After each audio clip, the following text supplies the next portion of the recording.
Hello guys, come with me as we do the canvas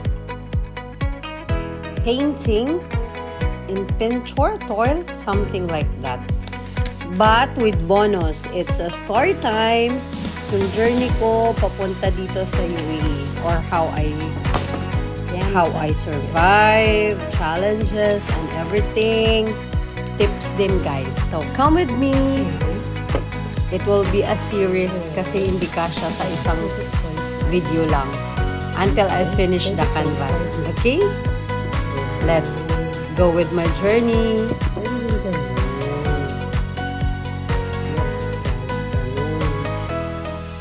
And then ito, I'll try to paint. I'm really down. Hindi naman down guys. Dami lang iniisip sa pag-isip. So here's the colors. Dalawang set. Ito for water. And then, ito yung sundan natin. Canvas painting, ito yun. Ito. If you want this color, yan. Ito. Pwede natin sundin. Then, or you can do you can apply your creativity. Tapos, may dalawang brush. Itong brush na tong malaki for itong mga ganito, shook. Tapos, itong maliit for the detail.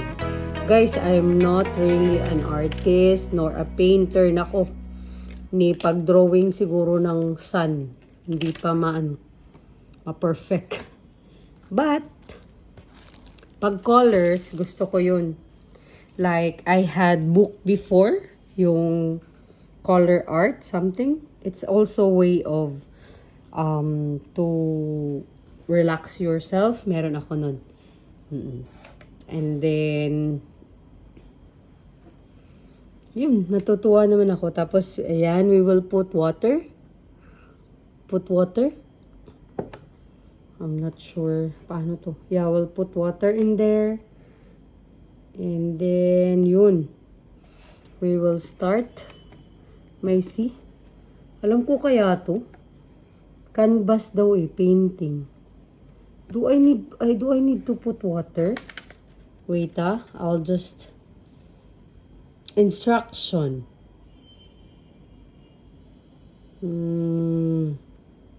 Wala pa namang English na instruction. Adjust the isa and put canvas. Dip the brush in paint and color according to the picture and packaging. So meaning, hindi pala kailangan ng water. Oh my God, guys. Balik ko to. Let's, nito? Ano lang pala, sabi niya, sorry guys ha. You know, it's nice. Ako lang kasi mag-isa sa bahay. So, yun. I'm a single, living alone in a studio. So, nakalagay dito, adjust the easel and put canvas on it. Dip the brush in paint and color according to the picture and packaging. So, according nito. Wait lang. According nito. Kung gusto mo to, yun ang susundan. But you can also take your own creativity. So guys, simulan na natin. We'll try and we'll start with I think pink. Pink ang unahin. I'll try with the pink. Ito. Try natin tong pink.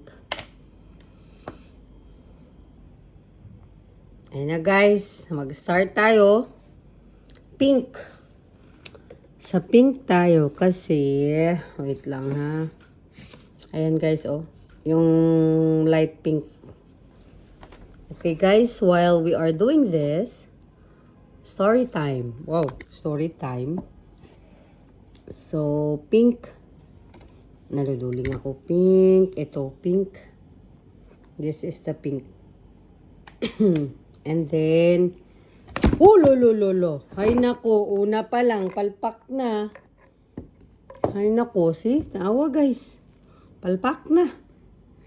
Dapat kasi, sige, okay lang yan para may effect. Una pa lang guys, palpak na.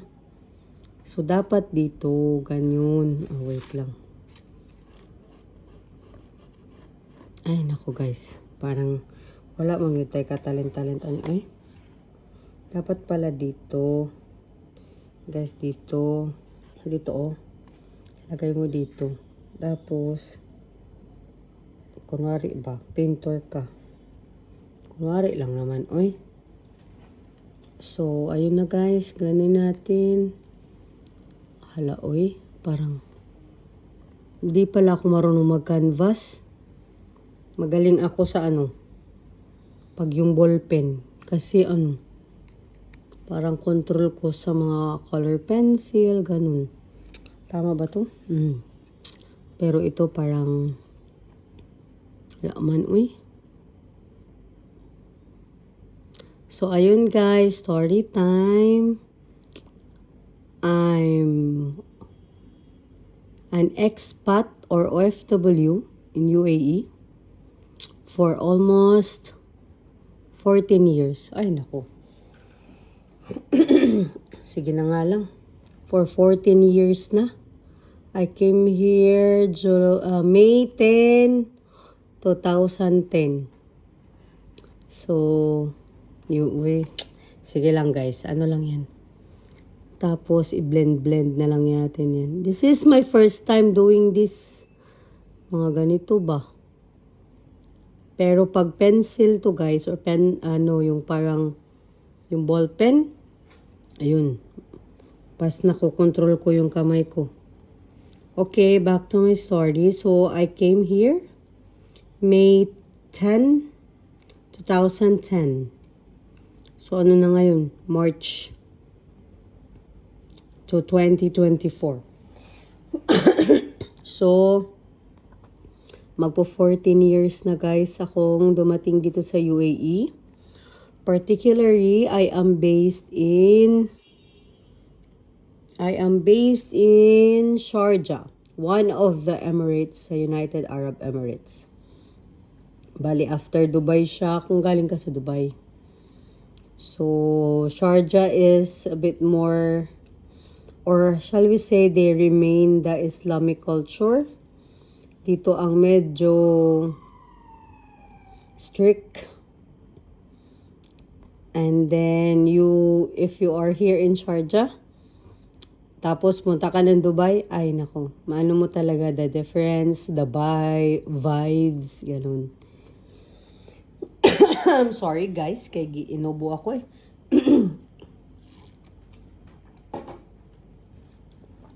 O diba? Op. Ay nako. Sige lang. Let's be patient. Kikita nyo rin, hindi naman natin And then,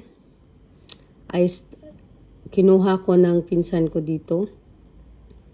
Sa side ng mama ko. I started as assistant accounting. Something like that. Sa isang industrial area sa Sharjah. Kaso, maganda naman yun. I'm happy kasi na-practice ko yung pagiging accounting ko. Even just for 1 month. Kaso guys, sa Sharjah, as I mentioned, medyo strict sila. So yung company namin, maraming lalaki. Marami siyang lalaki. So, ako lang yung babae as accounting, admin. So, hindi pwedeng mabisahan. Ang nakalagay doon, nung binisahan na ako, nakalagay doon, gender change. Nakita ko talaga sa visa ko. Ay nako, nung alam nyo lang na na-receive, na sabi ng amo ko na I'm sorry Jenny, your visa got rejected. Naku guys, Diyos ko. Parang mangiyak-ngiyak ako. Siyempre, wala namang balikan to pabalik sa Pinas, di ba? Once you're already here, parang dapat didiretso na, may ka na. That time, talaga. Sabi ng employer ko, hindi, okay lang yun. Uwi ka lang daw sa Pinas. tapos balik ka lang daw. Hindi naman yun pwede eh. Kasi, wala na eh. Once na umalis ka sa Pinas, wala na yun. Wala na yung atrasan. Ano mang mangyari, 'di ba? So, ayun. Sabi ko, please give me chance to find another job. Kasi trinay pa na niya ng mga 2 beses. Kaso same pa rin eh. Rejected pa rin. So, yun. Nangamba din ako nun. Pero ulit lang ng sahod ko nun. Ay, sorry. Pero sahod mo, straight naman noon kasi ang sahod. Kasi pasensya ko niya, matagalan to, matatapos din to. Ay, magaganda din to. Ganyan lang eh, takes a patience. Tapos parang 2,000 lang ata yung sahod ko noon, 2,000 dirhams. So parang 30,000 lang, di ba? Ang nakaganda lang dito sa UAE that time, walang tax, zero. Ayan na naman. Ay nako, sorry guys. Na naman. Oo. Kaganda sa UAE, straight lang ang tax. Ay, straight ang tax. Walang tax that time. So, kung ang sahod ko 2,000, diretso na.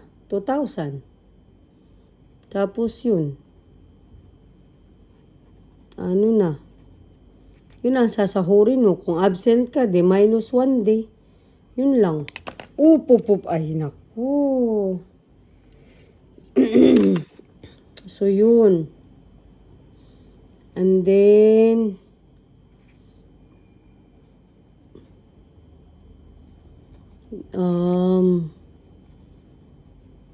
parang ubos na ata tong pink, guys. Lalagyan pa natin, Huwag niyo munang i-judge, guys, ha, ang gawa ko. Kayo kayo masyadong judgmental. Mga ilang pa to, story time. Matatapos din yung malalaman nyo din yung buhay ko. Charot. Tapos yun, sabi ko sa employer ko, please, can you give me chance to find work?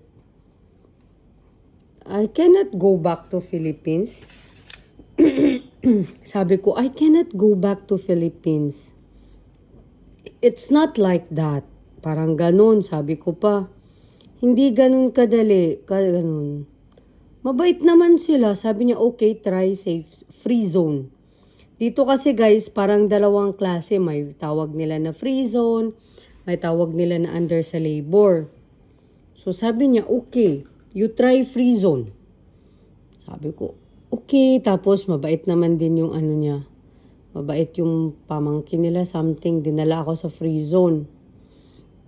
Guys, 18 days na lang yung natira, ha? Ay, by background lang pala, sa Pinas, Bangko de Oro ako sa Pinas. Bangko de Oro. Tapos yun. Sabi ko, sige, dinala nila ako dun.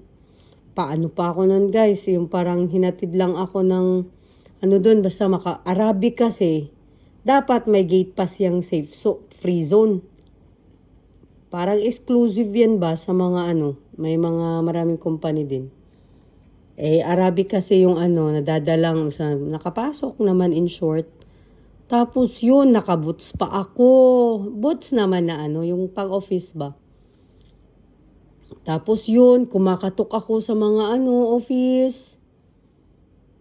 And then sabi ko, do you have hiring? Pasa sa CV. Pero guys, technically, hindi pwede yun. Bawal. Bawal kasi dapat. I mean, as per the law, bawal yung tourist visa dito or visit visa maghanap ng work. What to do? Yun. Katok-katok ako sa mga katok sa mga offices, bigay ng CV. And then, yung isang pinsan ko, yung nag sa company ng Starlight.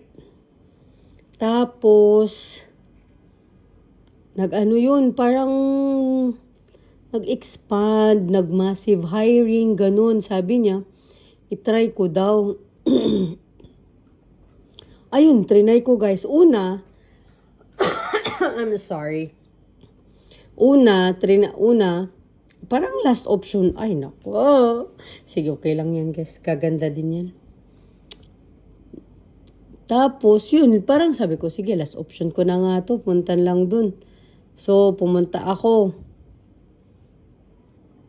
Ay, nung in-interview, ganito, ganyan. Hala guys, thanks God. Hard on the spot ako. Hard on the spot. Hala, tuwang-tuwa ako. Hard on the spot. Tapos, amazed pa ako. Kasi pagpasok ko dun, puro kabayan. Alam mo yung puro kabayan, you will not do all the adjustments. Yun ang impression ko. Diba? Yun ang impression ko kasi kabayan eh. Daming kabayan, diba? So yun, nag-stop over ako doon. Tapos nagpasa ako ng CV. Nag-antay ako ng time ko. And then, yun. Sabi niya, this. And guys, hard on the spot. Ang sahod ko pa is 3,000 dirhams. O, diba? Tapos may ano pa, may transpo. O, diba? And it was, guys, 18 days na lang left. 18 days left na lang sa sa visa ko, imagine. Sa tourist visa ko. So, diba? Nakita nyo? Continue natin, guys, para malaman nyo yung journey ko dito sa UAE.